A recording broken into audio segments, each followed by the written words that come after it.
जो पाकिस्तान के अंदर वफाकी हुकूमत है वो अब जैसे ही अफरीदी साहब ने कहा, सारों के बयाना, ट्वीट्स, एक हंगामी प्रेस कॉन्फ्रेंस तलाल चौधरी साहब ने की, आपको लगता है कि पाकिस्तान की हुकूमत, और जारी बात है मैंने आई एम टॉकिंग अबाउट हुकूमत, आई मीन कि पाकिस्तान की जो सिक्योरिटी इस्टेब्लिशमेंट है वो स्टमक कर सकती है इतना ज़्यादा जो बैकलैश है या इतनी ज़्यादा जो पुश बैक है from PTI and in particular from KP government with everything happening? अब जैसे वो एक खसूसी सिक्योरिटी कमेटी है, उसने लिख दिया है ख़त जी के कोर कमांडर जो है वो ब्रीफिंग दें खैबर पख्तूनख्वा की उस कमेटी को, सूबाई असम्बली की। Do you think because this will keep on happening, तो वो स्टमक कर सकते हैं सारे क्रिटिसिज्म? वो ठीक है यार, चल रहा है, चलता रहे, एक ऑड रिलेशनशिप है, वो चलता रहेगा। देखिए, एस्टैब्लिशमेंट से इलेक्शन नहीं लड़ने होते, उनको पॉपुलैरिटी का या अनपॉपुलैरिटी से फर्क नहीं पड़ता, उनको फर्क पड़ता है कि पावर इक्वेशन डिस्टर्ब हो रही है या नहीं हो रही। और अब यहाँ पे लाइन सारे इतनी आगे जा चुके हुए हैं, चाहे वो PTI है, चाहे वो एस्टैब्लिशमेंट है, सारे बहुत सी रेड लाइंस अपनी क्रॉस कर चुके हैं। वहां से आना इस वक्त मुझे नजर नहीं आता। देखें, PTI की स्ट्रेंथ क्या है? दो स्ट्रेंथ्स है ना। एक है कि वो उनकी जो परसीव पॉपुलैरिटी है कि बहुत पॉपुलर है, बिकॉज वाहिद ऑपोजिशन जमात है। तो जो पीपल्स पार्टी के खिलाफ था, PMLN के खिलाफ था, JUF फलाने दूसरी पार्टी के खिलाफ था, वो सारे उस वजह से बाय डिफॉल्ट भी सपोर्ट करते हैं और अपनी सपोर्ट भी है। दूसरा उनकी पावर है कि वो एजुकेशनल पावर दिखाएं और मजबूर करते हैं गवर्नमेंट को कि उनसे रीनेगोशिएट करे, एस्टैब्लिशमेंट रीनेगोशिएट करे। एजुकेशनल हमें इस वक्त पावर कैपेसिटी नजर नहीं आ रही। सो एवरीबडी थिंक्स हमारे पास बहुत वक्त है, इलेक्शन तो अभी 4 साल परे पड़ा हुआ है, तो देख लेंगे अभी क्या होता है क्या नहीं होता। 26वीं 27वीं अमेंडमेंट्स के बाद जुडिशरी की पूरी हैयत बदल गई है, वहां से भी फिक्र नहीं है कि जुडिशरी से बहुत ज्यादा रिलीफ किसी को मिल जाएगा। तो एस्टैब्लिशमेंट और गवर्नमेंट के तो सारे बॉक्सेस टिक हुए हैं मुनीर इस वक्त। इंटरनेशनल प्रेशर नहीं है, सड़क का प्रेशर नहीं है, अदालत की फिक्र नहीं है, इसलिए वो they feel very super confident, over confident कि ये स्टेटस को नहीं कोई चेंज कर सकता।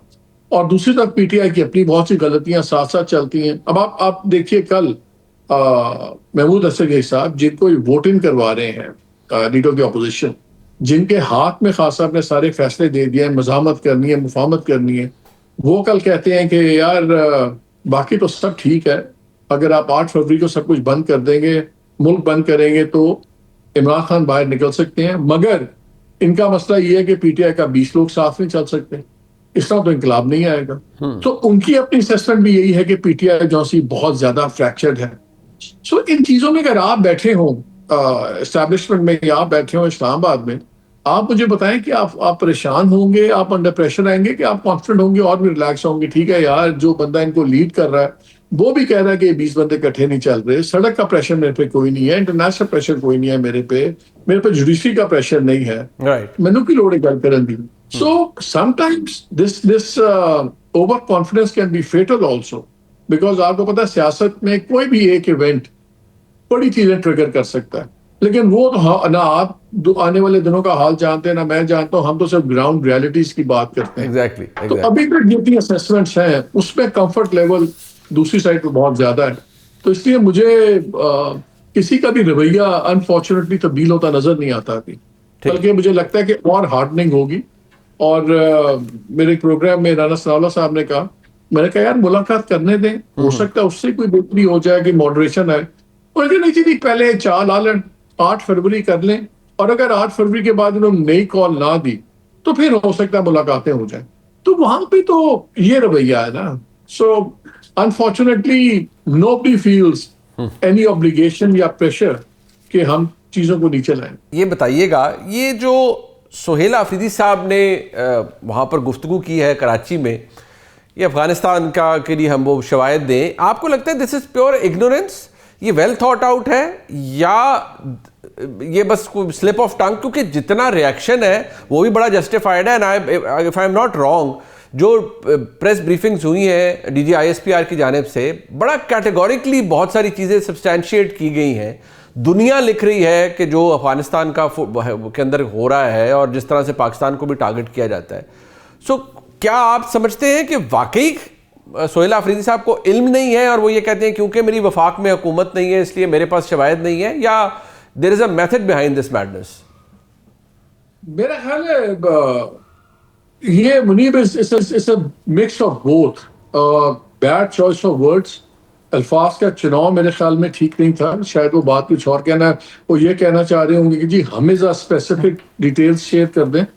फिर उन्होंने एक बात ये भी की कि जी और मुल्कों के भी बॉर्डर्स हैं अफगानिस्तान के साथ, किसी ने कंप्लेन नहीं की, वो भी गलत बात है। आपको लास्ट मॉस्को जी। जो डायलॉग था, या उसके बाद एलानिया निकला था, उसमें उज्बेकिस्तान, ताजिकिस्तान, तुर्कमेनिस्तान, बिल्कुल। तमाम लोगों ने इस पर कंप्लेन भी किया था और ये कहा था कि अफगानिस्तान माशगा बना हुआ है। सिक्योरिटी काउंसिल की जो सैंक्शंस कमेटी है, उसकी रिपोर्ट है जिसमें उसने कहा है कि जी उन्होंने तो बल्कि यहाँ तक कहा था कि तालिबान के सीनियर लीडरान में से कुछ टीटीपी को लायबिलिटी समझते हैं और कुछ अभी तक उसको अपना एसेट समझते हैं।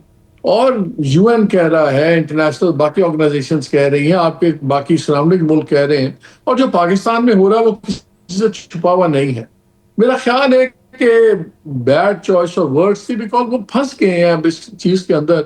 वहां पे रेटरिक इतना ज्यादा बन गया हुआ है कि जी ये मिलिट्री ऑपरेशन हो रहा है, टारगेट ऑपरेशन नहीं है, कोलैटरल डैमेज बहुत ज्यादा है। मेरा ख्याल है उनके लिए बड़ा मुश्किल हो गया हुआ to walk back from there thing. और फिर आपको पता है बढ़िया एक तूफान आ गया जब मेरे प्रोग्राम में शफी जान ने, जब मैंने उनसे कैटेगोरिकली पूछा तो दो तीन बारी उन्होंने ऐसे बात की, अगरचे मगरचे। अगरचे एंड में उन्होंने कह दिया फ्रैंकली एट वन पॉइंट कि हाँ जी टेररिस्ट जमात है। आज भी गौर खान ने बड़ा कैटेगोरिकली कहा कि जी हम टीटीपी को दहशतगर्द जमात समझते हैं, जो भी पाकिस्तान में दहशतगर्द करेगा हम उसको दहशतगर्द समझते हैं। मेरा ख्याल है कि थोड़ा सा जिस इशू के ऊपर बहुत ज्यादा एक सियासत बन गई हुई है, जरा मुश्किल नजर आ रहा है उनको कि वो उसको वॉक बैक कैसे करें अपने बयानिए से। ठीक। तो उसमें फिर इस तरह की गलतियां होंगी और अनफॉर्चुनेटली उससे कॉन्सिक्वेंसेस बहुत ज्यादा खतरनाक हैं। अच्छा मालिक साहब, देखिए जो DGISPR कहते हैं ऑब्वियसली वो किसी शख्स का मौक़िफ़ नहीं है, वो इदारे का मौक़िफ़ है, जो एक पोजीशन है। ज़ाहिर बात है जो भी उधर से आता है, every word that he utters और जो भी वो बात करते हैं। अब उसके बारे में जलसों के अंदर एक इदारे का तर्जुमान, कभी ये बड़ी नीच गुफ्तगू थी, कभी ये था, कभी वो, इस तरह की बातें अलॉन्ग दीज लाइन्स की हैं उन्होंने। और मैं इनका मुकाबला करूंगा, मैं इनके खिलाफ खड़ा होऊंगा, ये बातें जहाँ जहाँ ये लोग ये करेंगे। आपको लगता है कि सुहेल आफरीदी साहब को कंसिडरिंग कि अभी जो वो फॉरेंसिक साइंस एजेंसी से पंजाब की जो एक कुछ वेरिफिकेशन हुई है कुछ क्लिप्स की, डू यू थिंक कि उनको भी लग रहा है कि इवेंचुअली उनके लिए भी मसाइल फिर शायद उसी जगह जाएंगे और 9 मई वाला मामला होगा तो he also wants to go down fighting? या आपको लगता है कि नहीं, इट्स बिकॉज इमरान खान साहब ने उनको इसीलिए चूज़ किया है, उनका इंतखाब किया है कि ये पुश बैक इनकी तरफ से मिलेगा और ये चैलेंज करेंगे पाकिस्तान की इस्टेब्लिशमेंट को? So is that the reason, या डू यू थिंक कि नहीं आफरीदी साहब को लग रहा है कि क्योंकि मेरे साथ भी होना ही है तो मैं भी ज़रा अपना प्रोफाइल इस यहाँ पर ज़रा तगड़ा किया जाए और अगर लड़ाई करके जाना है तो फिर ऐसे जाया जाए? नहीं, देखिए सुहेल आफरीदी साहब के पास पॉलिटिकल ऑप्शंस क्या है? क्या वो पीटीआई की सियासत से बाहर कुछ कर सकते हैं? वो कुछ नहीं कर सकते। पीटीआई की सियासत में बड़ा कैटेगोरिकल उनको रोल मिला है और वो एक एजुकेशनल रोल है। उसकी वजह से ही वो सीएम बने हैं ना। ये नहीं था कि वो पहले सीएम थे और उनको प्राइम मिनिस्टर ने, फॉर्मर प्राइम मिनिस्टर ने ये कहा कि आप अब आप तहरीक करें और एजुकेशनल रोल करें। उनको सीएम बनाया ही गया था एजुकेशनल रोल के लिए। अब हॉक्स कौन है पीटीआई में? अलीमा खान ग्रुप वो है सबसे बड़े हॉक्स। वो आप रोजाना उनकी तारीफ कर रहे हैं। सो उनको पता है कि he has to live by the sword and die by the sword. मेरा ख्याल है उनके पास पॉलिटिकल ऑप्शन है ही नहीं कि वो कोई और रास्ता इख्तियार करें, और जो आइडेंटिटी उनकी है वो उसी पे चलेंगे। और वो मे 9th एक साइड कॉन्स्टिट्यूंसी के लिए होगा। वो तो एक मोडालिटी है ना मुनीब, कि अगर आपने सुहेल आफरीदी को चेंज करना है तो आप कैसे चेंज करेंगे?